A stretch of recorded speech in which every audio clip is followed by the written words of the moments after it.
សៀមចូលប្រជុំ GBC ទាំងដៃប្រឡាក់ឈាមសួស្តីបងប្អូនប្រិយមិត្តនិងជនរួមជាតិខ្មែរនៅទូទាំងពិភពលោកជាទីគោរពព្រឹកថ្ងៃទី25ធ្នូនេះមិនមែនជាថ្ងៃបុណ្យណូអែលសម្រាប់ពួកយើងទេតែវាជាថ្ងៃកាន់ទុក្ខរបស់ជាតិយើងខ្ញុំសូមជម្រាបជូនដោយក្តីឈឺចាប់បំផុតថានៅវេលាម៉ោង 8:41 នាទីព្រឹកនេះត្រឹមតែ19នាទីប៉ុណ្ណោះមុនពេលដែលសៀមចាប់ដៃគ្នានៅតុចរចា GBC ពួកគេបានកេះកៃកំភ្លើងធំ155មីលីម៉ែត្របាញ់ចូលកណ្ដាលភូមិប្រជាជននៅស្រុកថ្មពោះឆក់យកជីវិតបងប្អូនយើងមិនណាក់ភ្លាមមិនត្រឹមតែប៉ុណ្ណោះនៅទីបំផុតកងទ័ពអាកាសសៀមបានចេញមុខមកសារភាពយ៉ាងមុខក្រាស់ថាពួកគេពិតជាបានបើកប្រតិបត្តិការរន្ទះបាញ់ហោះចូលមកទម្លាក់គ្រាប់បែកនៅភ្នំសំពៅខេត្តបាត់ដំបងកាលពីម្សិលមិញមែនតើពិភពលោកនៅចាំអីទៀតភ័ស្តុតាងមានគ្រប់អស់ហើយតើកម្ពុជាបានតបស្នងអ្វីខ្លះទៅសៀមវិញភ្លើងបានឆេះសន្តាគារនៅបាងប៉ាកុងឯកងទ័ពជើងទឹកសៀមកំពុងបិទឆ្នេរវឹកហាត់យុទ្ធសាស្ត្ររត់ចោលស្រុកថ្ងៃនេះខ្ញុំនឹងបង្ហាញធាតុពិតរបស់ពួកឈ្លានពានឲ្យចំចំណុចដើម្បីឲ្យបងប្អូនបានឃើញថាតើសៀមសម្ដែងជាតួឯកយ៉ាងណាហើយលួចចាក់ក្រោយខ្នងយើងយ៉ាងណាខ្លះទៅយើងចាប់ផ្ដើមពីចំណុចដែលក្តៅកគុកនិងឈឺចាប់បំផុតយោងតាមរបាយការណ៍បន្ទាន់ពីក្រសួងការពារជាតិនៅវេលាម៉ោង 8:41 នាទីព្រឹកនេះយោធាសៀមបានបាញ់គ្រាប់កាំភ្លើងធំប្រភេទ155មីលីម៉ែត្រចូលក្នុងភូមិសាស្ត្រភូមិតាឡីឃុំកោករមៀតស្រុកថ្មពោះខេត្តបន្ទាយមានជ័យបណ្ដាលឲ្យប្រជាពលរដ្ឋស៊ីវិលស្លូតត្រង់ម្នាក់បានបាត់បង់ជីវិតភ្លាមកិច្ចប្រជុំ GBC គណៈកម្មាធិការព្រំដែនទូទៅដែលសៀមអង្វរចង់ជួបនោះក្រុងចាប់ផ្ដើមនៅម៉ោង 9មានន័យថានៅសល់តែ19នាទីទៀតប៉ុណ្ណោះនឹងដល់ម៉ោងប្រជុំតែសៀមនៅតែបាញ់សម្លាប់រាជយើងចេតនានេះមិនមែនជាការច្រឡំដៃទេនេះគឺជាសារគំរាមកំហែងសៀមចង់យកសាកសពពលរដ្ឋខ្មែរដាក់នៅលើតុចរចាដើម្បីឲ្យកម្ពុជាភ័យខ្លាចប៉ុន្តែពួកគេគិតខុសហើយឈាមមួយដំណក់នេះនឹងធ្វើឲ្យកម្ពុជាកាន់តែរឹងមាំរឿងទី2ដែលសំខាន់បំផុតគឺការសារភាពកាលពីម្សិលមិញយើងបានឮថាមានការទម្លាក់គ្រាប់បែកនៅបាត់ដំបងឥឡូវនេះកងទ័ពអាកាសសៀមបានចេញសេចក្តីថ្លែងការណ៍ទទួលស្គាល់ត្រង់ថាពួកគេបានបើកប្រតិបត្តិការមួយឈ្មោះថាប្រតិបត្តិការរន្ទះបាញ់ពួកគេទទួលស្គាល់ថាបានហោះចូលមកទម្លាក់គ្រាប់បែកនៅឃុំភ្នំសំពៅខេត្តបាត់ដំបងមែនលេសទី1សៀមថាទៅគាស់ទ្វារផ្ទះព្រោះកម្ពុជាមិនព្រមជប់បាញ់នេះជាពាក្យសម្ដីរបស់ពួកឈ្លានពានភ្នំសំពៅនៅជ្រៅណាស់ទីព្រំដែនការហោះចូលមកដល់ទីនោះគឺជាការរំលោភអធិបតេយ្យដែនអាកាសយ៉ាងធ្ងន់ធ្ងរលេខទី2សៀមថាបាញ់ឃ្លាំងអាវុធភ្នំសំពៅជារមណីយដ្ឋានទេសចរនិងជាកន្លែងសក្ការៈបូជាមានឃ្លាំងអាវុធនៅទីនោះទេសៀមបាញ់ដើម្បីបំផ្លាញតំបន់ទេសចរនិងសម្លាប់ប្រជាជនស៊ីវិលលេខទី3សៀមថាធ្វើតាមគោលការណ៍មនុស្សធម៌បើមានមនុស្សធម៌មិនក៏ប្រើគ្រាប់ចង្កមសម្ដីនឹងទង្វើរបស់កងទ័ពអាកាសសៀមគឺផ្ទុយគ្នាដូចមេឃនិងដីខណៈដែលកងទ័ពអាកាសសារភាពថាទម្លាក់គ្រាប់អ្នកនាំពាក្យកងទ័ពជើងគោកលោកវិនថៃសុវ៉ារីបែរជាចេញមកធ្វើសន្និសីទកាសែតប្រកែកក្បាលជាប់អណ្ដាតវិនថៃថាថៃមិនមែនជាអុករាជជនសង្គ្រាមទេថៃមិនមានគោលនយោបាយវាយប្រហារជនស៊ីវិលទេចុះសាកសពនៅថ្មពួកម៉ោង 8:41 នាទីព្រឹកនេះជាស្នាដៃអ្នកណាចុះគ្រាប់ផ្លោងនៅរង្វង់មូល58ប៉ោយប៉ាតជាស្នាដៃអ្នកណាចុះផ្ទះបាក់8ខ្នងនៅព្រះវិហារជាស្នាដៃអ្នកណាមិនត្រឹមតែប៉ុណ្ណោះមជ្ឈមណ្ឌលព័ត៌មានសៀមបានបែកធ្លាយរបាយការណ៍មួយដែលទទួលស្គាល់ថាពិភពលោកកំពុងមើលឃើញថៃជាប្រទេសធំធ្វើបាបប្រទេសតូចនេះហើយជាចំណុចស្លាប់សៀមដឹងខ្លួនថាពិភពលោកកំពុងស្អប់ខ្លួនទើបប្រឹងប្រកែកតែផុសតាងនៅថ្មពួកនិងបាត់ដំបងវាច្បាស់ពេកមិនអាចលៀងខ្លួនច្រែកទេងាកមកមើលរឿងកម្ពុជានិងភាពកំសាវិញម្ដងបន្ទាប់ពីដីស្រុតនៅអយុធយានិងភ្លើងឆេះឃ្លាំងនៅសាមុទ្រប្រាកានកម្ពុជាទី3បានកើតឡើងហើយនៅព្រឹកថ្ងៃទី24ថ្ងៃដែលសៀមវាយយើងខ្លាំងសន្តាគារល្បីឈ្មោះ97 Maryland នៅខេត្តឆៈឈឿងសៃត្រូវបានភ្លើងឆេះយ៉ាងសន្ធោសន្ធោភ្ញៀវរត់ជាន់គ្នាសេដ្ឋកិច្ចទេសចរសៀមនៅតំបន់នោះរលាយទៅអស់យកភ្លើងមកដុតផ្ទះខ្មែរភ្លើងក៏ផ្លាស់ទៅឆេះសន្តាគារខ្លួនឯងវិញរឿងដែលគួរឲ្យអស់សំណើចប្រចាំថ្ងៃគឺនៅថ្ងៃនេះកងទ័ពជើងទឹកសៀមបានបិទឆ្នេរហាត់យ៉ាវដើម្បីហ្វឹកហាត់យុទ្ធសាស្ត្រ Amphibious Withdrawal បកប្រែថាការដកទ័ពពីច្រានតាមផ្លូវទឹក ភាសាសាមញ្ញគឺហាត់រត់ឡើងនាវាគេហាត់វាឯសៀមហាត់រត់នេះបញ្ជាក់ថាពួកគេដឹងខ្លួនថាចាញ់ខ្មែរហើយទើបត្រៀមនាវាដើម្បីរត់គេចខ្លួនតាមសមុទ្រហើយសូម្បីតែនៅយោធភាពមួយស្រាក់កៅក៏សៀមសារភាពក្នុងរបាយការណ៍ថាខ្លាច BM21 របស់ខ្មែរដែរអួតថាចូលបានតែចូលទៅជាប់អន្ទាក់ចំណុចចុងក្រោយដែលបង្ហាញថាសៀមចិត្តរលាយគឺរឿងលុយលោកអនុធានបានទៅធ្វើជាអធិបតីក្នុងពិធីបូជាសពទាហានឈ្មោះផានុផាត់ដែលស្លាប់នៅតាមមនអ្វីដែលចម្លែកគឺ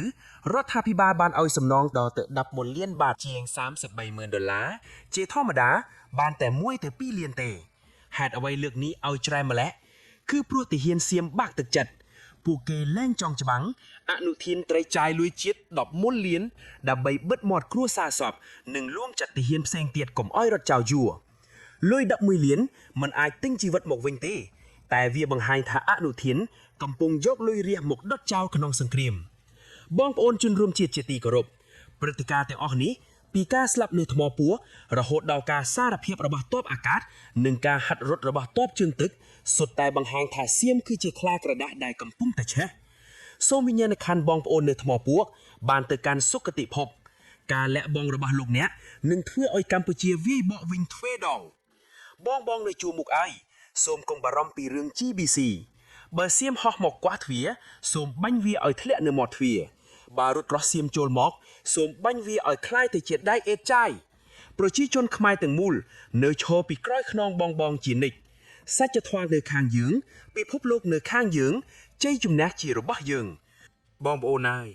ខណៈដែលមនុស្សទូទាំងពិភពលោកកំពុងអបអរសាទរថ្ងៃបុណ្យណូអែលយ៉ាងសប្បាយរីករាយស្រាប់តែនៅព្រឹកព្រលឹមថ្ងៃទី25ខែធ្នូឆ្នាំ2025នេះមានរឿងដ៏រន្ធត់និងសោកសៅបំផុតមួយបានកើតឡើងនៅខេត្តយសូធរប្រទេសថៃមនុស្ស2នាក់ត្រូវបញ្ចប់ជីវិតយ៉ាងវេទនាបំផុតដោយសារការឆេះស្លាប់នៅក្នុងរថយន្តក្រោយពេលជួបគ្រោះថ្នាក់ចរាចរណ៍បុកបង្កាន់ដៃស្ពានធ្លាក់ចូលទៅក្នុងព្រៃយោងតាមសេចក្តីរាយការណ៍ពីសមាគមព្រះម៉ាយបានលាតត្រដាងព័ត៌មានដ៏ក្តុកក្តួលនេះវេលាម៉ោង 6:30 នាទីព្រឹកថ្ងៃទី25ខែធ្នូឆ្នាំ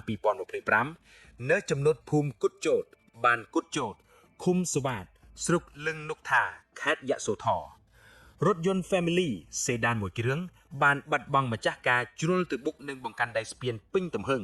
រួចក៏ធ្លាក់ទៅជំហៀងផ្លូវភ្លាមនោះស្រាប់តែមានអណ្ដាតភ្លើងឆាបឆេះយ៉ាងសន្ធោសន្ធៅយើងឃើញទស្សនភាពដែលគួរឲ្យរន្ធត់ចិត្តបំផុតគឺជារថយន្ត Mark Toyota Corolla Altis ពណ៌ស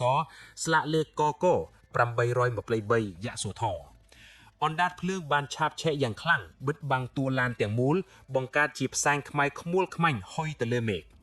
ក្រុមអ្នកស្ម័គ្រចិត្តនិងមន្ត្រីពន្លត់អគ្គិភ័យបានព្យាយាមបាញ់ទឹកពន្លត់យ៉ាងអស់ពីសមត្ថភាពប៉ុន្តែដោយសារភ្លើងខ្លាំងពេករថយន្តត្រូវបានឆេះខ្ទេចសល់តែឆ្អឹងដែកខ្មៅនៅក្នុងរថយន្តគេបានរកឃើញសាកសពចំនួន2នាក់ដែលត្រូវបានភ្លើងឆេះខ្លោចរហូតមើលមិនស្គាល់អត្តសញ្ញាណតាមការស៊ើបអង្កេតបឋមជនរងគ្រោះគឺជាអ្នករស់នៅក្នុងស្រុកភ្នំព្រៃខេត្តរយអេតបងប្អូនហើយគ្រោះថ្នាក់លើកនេះពិតជាសាហាវណាស់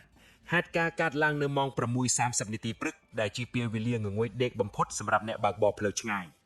វាអាចទៅតាមបានថាអ្នកបើកបรงងុយដេកមួយភាំងទើបធ្វើឲ្យឡានរេទៅបុកបង្កាន់ដៃស្ពានដោយគ្មានការជន់ហ្វ្រាំងការបុកបង្កាន់ដៃស្ពានក្នុងល្បឿនលឿនអាចបណ្ដាលឲ្យបែកធុងសាំងឬទូសពេប្រព័ន្ធភ្លើងភ្លាមនៅពេលរថយន្តធ្លាក់ចូលក្នុងព្រៃដែលមានស្មៅក្រៀមវាកាន់តែបង្កភាពងាយស្រួលដល់ការឆាបឆេះយ៉ាងលឿនបំផុតធ្វើឲ្យជនរងគ្រោះដែលកំពុងសន្លប់ឬជាប់គាំងក្នុងឡានមិនអាចរត់ចេញរួចថ្ងៃបុណ្យណូអែលមានរដូវជិតដាច់ឆ្នាំជារដូវដែលមនុស្សធ្វើដំណើរច្រើនគ្រោះថ្នាក់នេះគឺជាការដាស់តឿនដល់យើងគ្រប់គ្នាថាសេចក្តីស្លាប់អាចមកដល់គ្រប់ពេលប្រសិនបើយើងធ្វេសប្រហែសត្រឹមតែ1វិនាទីខណៈដែលមនុស្សម្នាជាច្រើនកំពុងតែសម្រាកលង់លក់ក្នុងរាត្រីថ្ងៃទី24ឈានចូលថ្ងៃទី25ខែធ្នូដែលជាថ្ងៃបុណ្យណូអែលនោះស្រាប់តែមានរឿងដ៏រន្ធត់មួយបានកើតឡើងនៅខេត្តសុខូថៃប្រទេសថៃសំឡេងផ្ទុះនិងអណ្ដាតភ្លើងដ៏សន្ធោសន្ធៅបានបំផ្លាញក្តីសុខរបស់គ្រួសារមួយត្រឹមតែមួយប៉ព្រិចបីប៉ុណ្ណោះនេះគឺជាមេរៀនដ៏ធំមួយសម្រាប់យើងគ្រប់គ្នាដែលប្រើប្រាស់រថយន្តនិងគ្រឿងអគ្គិសនីយោងតាមរបាយការណ៍បន្ទាន់ពីអាជ្ញាធរស្រុកមឿងសុខូថៃហេតុការណ៍នេះបានផ្ទុះឡើងក្នុងស្ថានភាពដែលមិនអាចគ្រងបានភ្លាមនោះឡើយវេលាកើតហេតុវេលាប្រហែល 22:45 នាទីយប់ថ្ងៃពុធទី24ខែធ្នូឆ្នាំ2025 ទីតាំងគ្រោះថ្នាក់គឺនៅផ្ទះរបស់លោកចរន្តវុនភួងលេខ359តថ3តូចភូមិ3ឃុំមឿងកៅស្រុកមឿងសុខូថៃខេត្តសុខូថៃចំណុចផ្ទុះអាសន្នគឺនៅសយ3ពូផាដាំអណ្ដាតភ្លើងបានឆាបឆេះយ៉ាងសាហាវនៅបរិវេណរោងចតរថយន្តរបស់ផ្ទះកើតហេតុទំហំនៃការខូចខាតពិតជាគួរឲ្យស្ដាយស្រណោះបំផុតរថយន្ត Family Sedan មួយគ្រឿងបានធ្វើឲ្យភ្លើងឆេះខ្ទេចម៉ូតូនិងគ្រឿងចក្រម៉ូតូចំនួន3គ្រឿងនិងរថយន្តកូន Golf មួយគ្រឿងក៏ត្រូវភ្លើងលេបត្របាក់គ្មានសល់រោងចតរថយន្តទាំងមូលត្រូវបានឆេះខូចខាតទាំងស្រុងរីឯទ្រព្យសម្បត្តិផ្សេងទៀតកំពុងស្ថិតនៅក្នុងដំណាំការត្រួតពិនិត្យបន្ថែមភ្លើងបានគ្រប់គ្រងបានទាំងស្រុងវេលាម៉ោង23:20នាទីយប់សំណាងល្អបំផុតដែលមិនមានអ្នករងរបួសឬបាត់បង់ជីវិតនោះឡើយហេតុការណ៍នេះស្ថិតនៅក្នុងការបញ្ជាផ្ទាល់ពីលោកនភរិទ្ធសេរីកូសោអភិបាលខេត្តសុខូថៃលោកសំពងឈុំឆៃនាយស្រុកមឿងសុខូថៃក៏បានចុះទៅបញ្ជាការនៅកន្លែងហេតុការណ៍ភ្លាមដើម្បីបង្កើតចំណុចសម្របសម្រួលជួយជនរងគ្រោះនៅថ្ងៃទី25ខែធ្នូឆ្នាំ2025នេះមន្ត្រីជំនាញកោសល្យវិច័យ Forensics នឹងចុះទៅពិនិត្យកន្លែងហេតុការណ៍យ៉ាងល្អិតល្អន់ដើម្បីរកមូលហេតុពិតប្រាកដនៃអគ្គិភ័យតាមរយៈគ្រូអគ្គិភ័យរបស់លោកចរន្តបងប្អូនគួរតែពិនិត្យប្រព័ន្ធអគ្គិសនីក្នុងរោងចតឡានកុំសាកអគុយម៉ូតូអគ្គិសនីឬឡានកូន Golf ចោលដោយគ្មានអ្នកមើលខុសត្រូវ